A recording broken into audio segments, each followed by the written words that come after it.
أعوذ بالله من الشيطان الرجيم.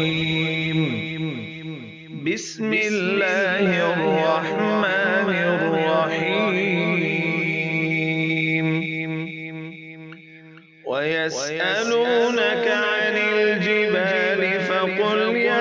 ينسفها ربي نسفا فيذرها قاعا صفصفا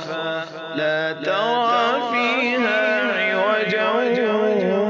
ولا أمتا يومئذ يتبعون الداعي لا عوج له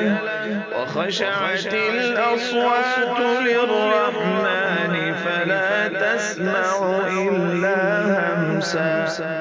يومئذ لا تنفع الشفاعة إلا من أذن له الرحمن ورضي له قولا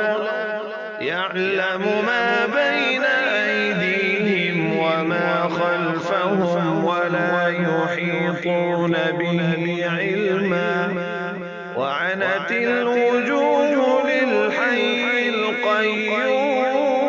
القيوم وقد خاب من حمل ظلما ومن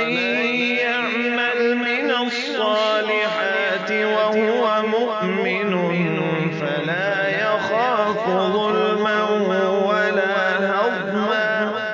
وكذلك أنزلناه قرآنا عربيا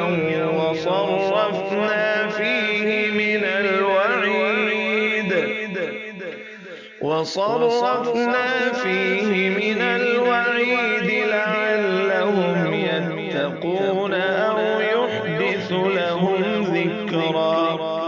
فتعالى الله الملك الحق ولا تعجل بالقرآن من قبل أن يقضى إليك وحيه وقل رب زدني علما ولقد عهدنا إلى آدم من قبل فنسي ولم نجد له